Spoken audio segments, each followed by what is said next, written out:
Words you don't hear very often from a realtor: no, you should stay here where you live.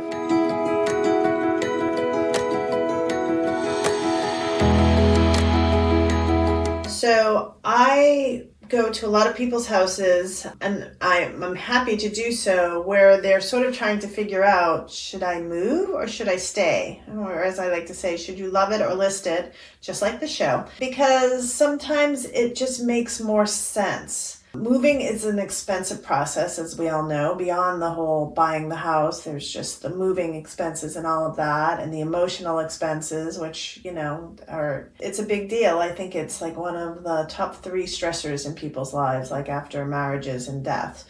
So is moving.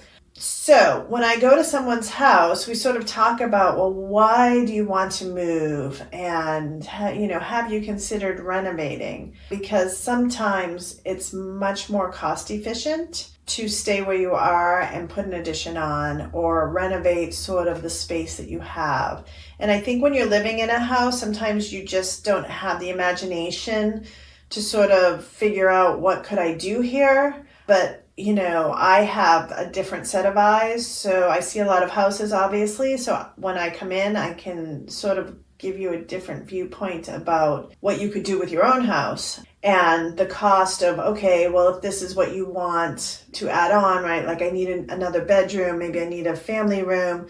Like how much would that cost you if you bought a whole new house versus you stayed here and you renovated? And sometimes it's just better to renovate or just move your space around. And then sometimes people are like, no, I'm done. I just want to move. But sometimes us realtors are happy to say, no, you should just stay where you are. Call me in 10 years when you're ready to leave.